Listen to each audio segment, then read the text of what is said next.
Hello friends, welcome on this favourite channel physics ज्ञान Mukesh Nair.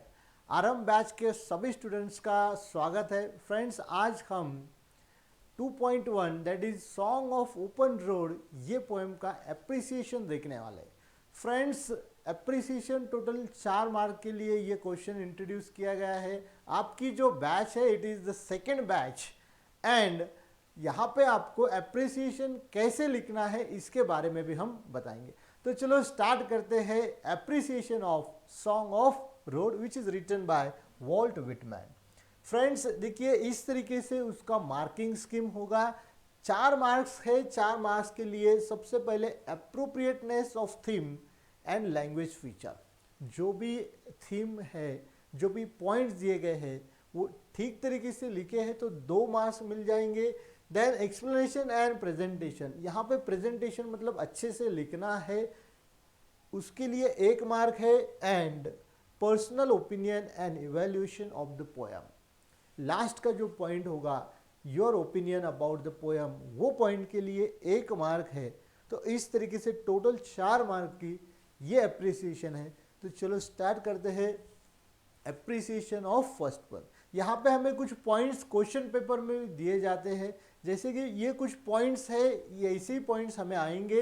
About the poem, poet, significance of title, उसके बाद में second point होगा form of the poem, theme and its significance, poetic style, language feature and poetic devices.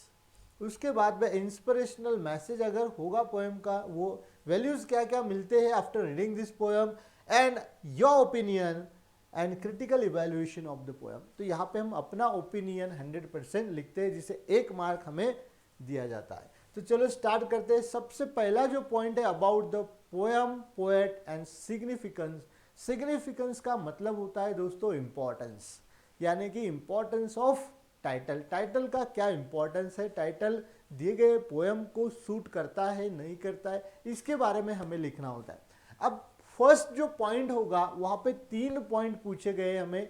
First वाला है about poem, उसके बाद में about poet and about title. अब देखिए 3 पॉइंट है यहाँ पे, हर एक के एक 2-2 सेंटेंस हमें लिखना है, बहुत भी नहीं लिखना है। 4 मार्क के लिए है। मार्किंग स्किप भी हमने देखी है, बस थोड़ा सा डिटेल हमें हर एक पॉइंट के बारे में लिखना है।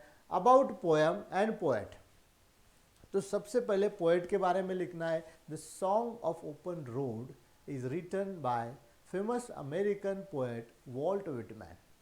किसने लिखा है, उनका नेशनैलिटी अगर दिया गया है हमें पता है तो वो नेशनैलिटी भी हमें मेंशन करना है।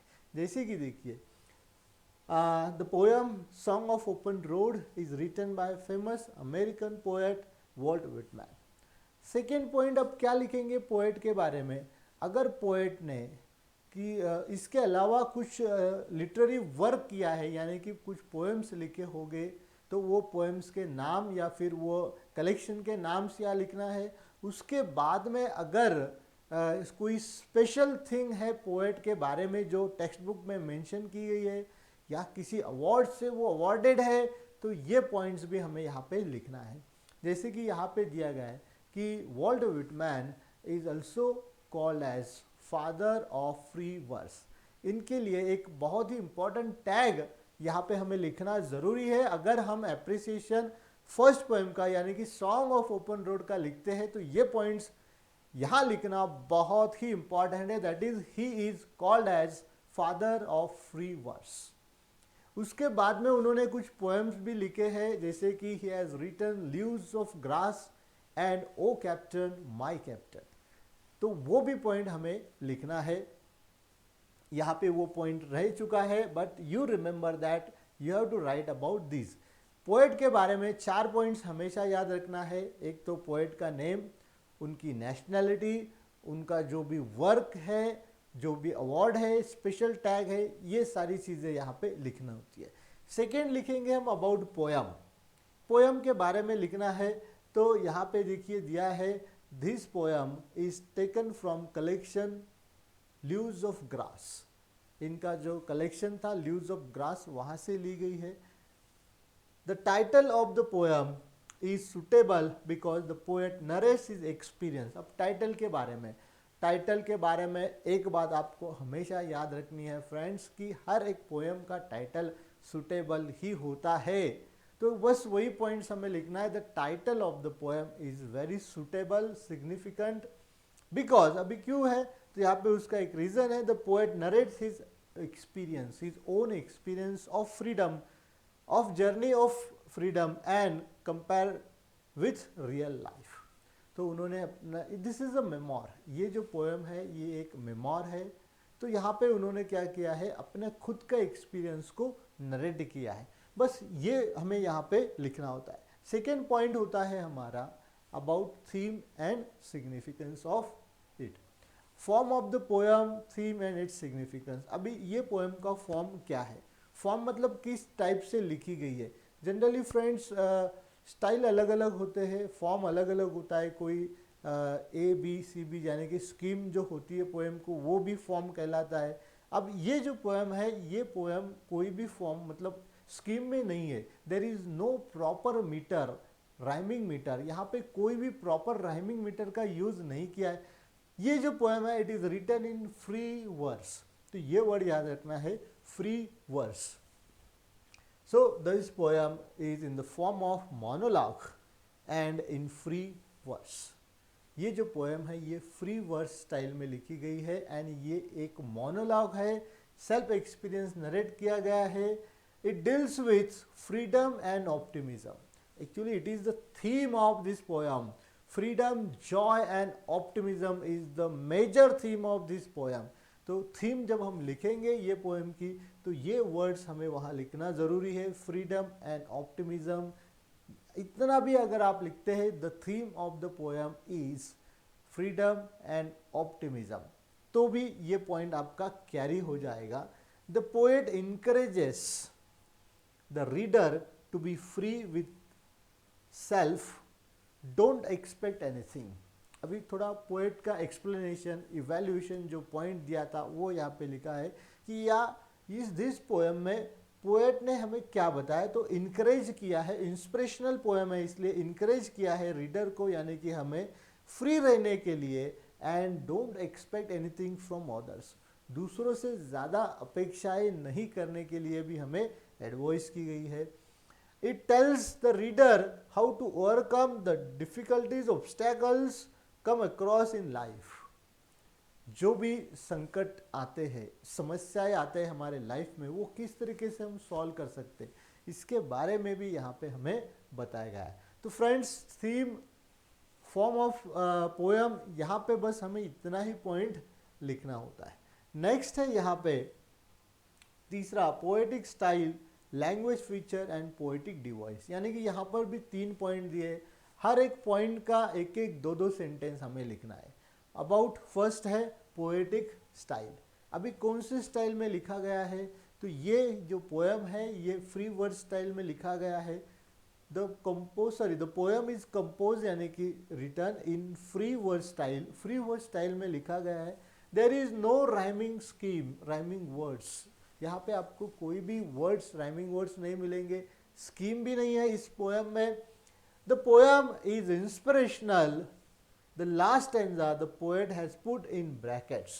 अभी इसका जो लैंग्वेज फीचर है ना, उसके बारे में कि जो लास्ट वाला स्टैंजा है, अगर आप थोड़ा केयरफुली देखोगे तो the last stanza has put in bracket, bracket में रखा है ना।